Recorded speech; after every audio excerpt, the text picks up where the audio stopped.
Hello friends, ધમુસ kitchen and vlog પર તમારું સ્વાગત છે। આજે હું તમારી સાથે શેર કરીશ આયુર્વેદ જેને અમૃત ફળ ગણાવ્યું છે અને જેના સેવનથી હજારો ફાયદા થાય છે એવા આમળાની ચટણી। આ રીતે જો તમે આમળાની ચટણી બનાવી લીધી તો ગેરંટી છે કે જ્યાં સુધી આમળા બજારમાં હશે ત્યાં સુધી તમે આ ચટણી બનાવશો, કેમ કે ખૂબ જ ટેસ્ટી બનીને તૈયાર થાય છે। અત્યારે આ બદલાતા મોસમમાં ઇમ્યુનિટી ઓછી હોવાના કારણે જો તમને શરદી, ઉધરસ, તાવ વારે વારે થઈ જતા હોય તો તમે રોજ 1 કે 2 ચમચી આ આમળાની ચટણી ખાઈ લેશો તો તમને શિયાળામાં વારે વારે શરદી, ઉધરસ, તાવનો પ્રોબ્લેમ પણ નહીં થાય, કેમ કે વિટામિન સીથી ભરપૂર આ આમળાની ચટણી ઇમ્યુનિટી બૂસ્ટરનું પણ કામ કરે છે। તો ચાલો બનાવીએ દુનિયાની સૌથી હેલ્ધી ચટણી। તો આમળાની ચટણી બનાવવા માટે અહીંયા મેં 250 ગ્રામ જેટલા આમળા લીધા છે। તો આમળાની પસંદગી આપણે એકદમ ફ્રેશ અને તાજા હોય એવા આમળા લઈશું, જેથી કરીને ચટણી છે એ લાંબા સમય સુધી સારી રહે। આ આમળાને મેં સારી રીતે ધોઈ અને સાફ કરી લીધા છે। હવે આપણે આમળાને સમારી લેશું। આયુર્વેદ પ્રમાણે મિત્રો આમળા છે ને એ અમૃત ફળ છે, પણ કાચા આમળા છે એ ખાવાનું કોઈ પસંદ નથી કરતું, એટલે આપણે આમળાની ચટણી બનાવીએ છીએ, અથાણું બનાવીએ છીએ, આમળાની કેન્ડી બનાવીએ, મુરબ્બો બનાવીએ અને જ્યુસ પણ બનાવીએ છીએ, કેમ કે આમળા છે એ શિયાળામાં જ આવે છે અને આમળાનું ભરપૂર સેવન કરવાથી આપણને ખૂબ જ ફાયદો થાય છે। આમળામાં એન્ટીઓક્સિડન્ટ અને વિટામિન સી ભરપૂર માત્રામાં હોય છે, જે આપણા મેટાબોલિઝમને ખૂબ જ મજબૂત બનાવે છે। અને વળી આમળા છે ને એ આંખોની રોશની પણ વધારે છે, વાળનો ગ્રોથ અને ઇમ્યુનિટી સિસ્ટમને પણ વધારવામાં ખૂબ જ મદદરૂપ થાય છે। આ આમળાનો ટેસ્ટ સહેજ અમથો તુરો અને સહેજ ખાટો હોય છે, એટલે એના અંદર વિટામિન સી ભરપૂર માત્રામાં હોય છે, જે આપણા શરીરની અંદર રોગ પ્રતિકારક શક્તિનો વધારો કરે છે।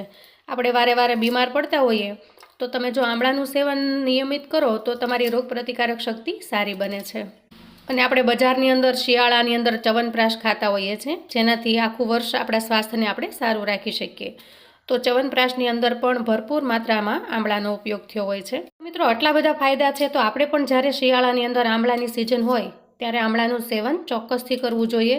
કોઈને કોઈ એવી રેસીપી બનાવવી જોઈએ જેથી કરીને પરિવારના તમામ સભ્યો છે એ આમળાનું સેવન કરે। ખાસ કરીને બાળકો છે આમળાથી દૂર રહેતા હોય છે, ત્યારે આપણે એને કેન્ડી બનાવી દેતા હોય છીએ। એના કરતાં આવી ચટણી બનાવશો તો બાળકોને રોટલીની અંદર કે તમે બ્રેડની અંદર ચોપડીને તમે આપી શકશો। તો મિત્રો જુઓ, વાતો કરતાં કરતાં અહીંયા આપણે બધા જ આમળા છે એને સમારી લીધા છે। તો અહીંયા જુઓ, સરસ મજાના બધા જ આમળા છે એના મેં પીસ કરી લીધા છે। હજી તમને એવું લાગે તો તમે થોડા નાના પીસ કરી શકો છો। તો અહીંયા જુઓ, મેં એક પેન લીધું છે અને હજી આપણે ગેસને ચાલુ નથી કર્યો। સૌથી પહેલાં છે એ મસાલા આપણે અહીંયા ભેગા કરી લઈએ। તો અહીંયા મેં 1 ચમચી જેટલું જીરું લીધું છે અને 1 ચમચી જેટલા આખા ધાણા લીધા છે, લીલા ધાણા। 2 થી 3 આવા સૂકા મરચાં લીધા છે। તો આ સૂકા મરચાં છે એ તીખા નથી, પણ એનો કલર સરસ આવે એટલા માટે અહીંયા સૂકા મરચાં છે આપણે વાપર્યા છે। અને હવે આપણે ગેસને ઓન કરી લઈશું। ગેસની ફ્લેમ ઓન કર્યા પછી આપણે અહીંયા 2 ચમચી જેટલું તેલ ઉમેરીશું। તો અહીંયા તમે ઘીનો ઉપયોગ પણ કરી શકો છો અથવા તો કોઈ પણ તેલ છે એ તમે વાપરી શકો છો। અને આ બધી જ વસ્તુને આપણે તેલની અંદર સાંતળી લેવાની છે। તો અહીંયા જીરું અને ધાણા છે બંનેને પહેલાં આપણે તેલની અંદર સારી રીતે શેકી લઈએ।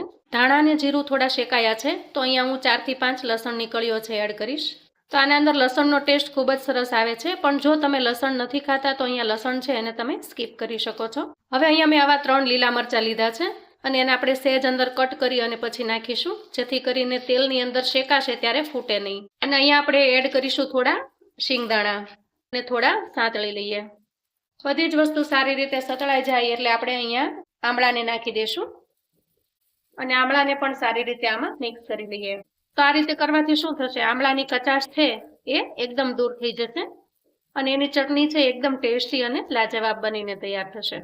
આમળા છે એનું કાચાપણું દૂર થાય ત્યાં સુધી આપણે એને ગેસ ઉપર રાખવાના છે। તો અંદાજે લગભગ 1 થી 1.5 મિનિટ જેટલો સમય થશે, વધારે સમય નહીં લાગે।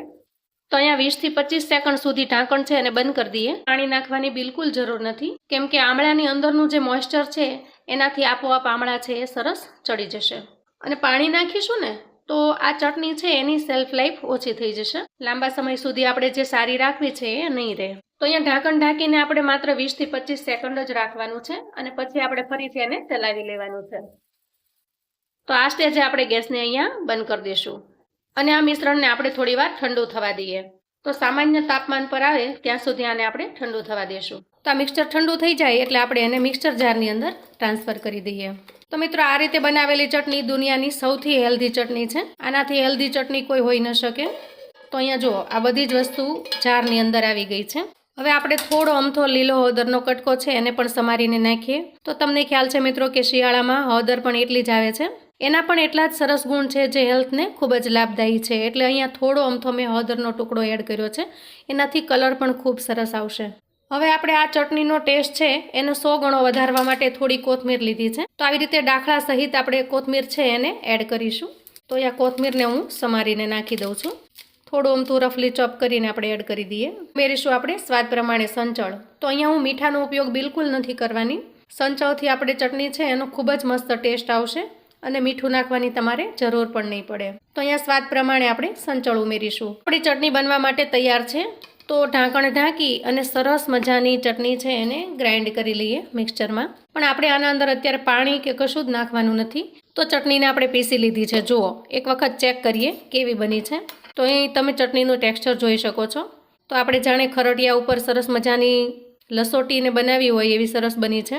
અને એકદમ પેસ્ટ નથી બની ગઈ અને આપણે પેસ્ટ બનાવવાની પણ નથી. અહીંયા આપણે આવી સરસ મજાની રેસાવાળી બની રહે એવી સરસ બનાવીને તૈયાર કરવાની છે. તો આ તૈયાર થયેલી ચટણીને આપણે બાઉલની અંદર કાઢી લઈએ. તો મિત્રો તૈયાર છે ફાઈબર, વિટામિન, પ્રોટીનથી ભરપૂર એકદમ હેલ્ધી એવી આમળાની ચટણી. તો જેટલી દેખાવમાં સરસ લાગે છે મિત્રો એટલી જ ટેસ્ટમાં ખૂબ જ મસ્ત લાગે છે. અને શિયાળાની સિઝનમાં જ્યારે પણ આમળા આવે ત્યારે હું સૌથી પહેલાં આ ચટણી બનાવવાનું પસંદ કરું છું. અને આખો શિયાળો છે મારા ઘરમાં આ ચટણી બનતી હોય છે. અને આ ચટણીને હું દુનિયાની સૌથી હેલ્ધી ચટણી કહીશ. કેમ કે આમળા છે એને આપણે અમૃત ફળ કહીએ છીએ. એટલે કે અમર ફળ છે. અને એ અમર ફળથી બનતી ચટણી એટલે કે દુનિયાની બેસ્ટ અને દુનિયાની સૌથી હેલ્ધી ચટણી. ફાયદાઓ અનેક અને ફળ માત્ર એક જ કે જેને આપણે આમળા તરીકે ઓળખીએ છીએ.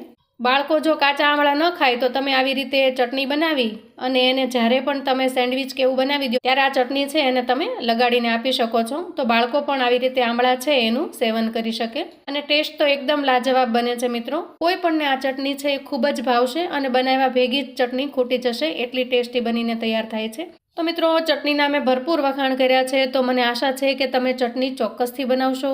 આ તમારા આરોગ્ય માટે ખૂબ જ લાભદાયી છે અને દુનિયાની બેસ્ટ અને હેલ્ધી ચટણી છે જેની 100% ગેરંટી છે.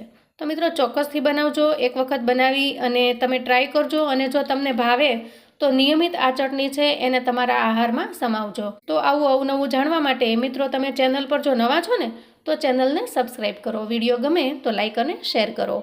તમારા સગા સંબંધી મિત્રોને પણ આ સરસ મજાની આમળાની ચટણી છે એની રેસિપી ચોક્કસ મોકલજો.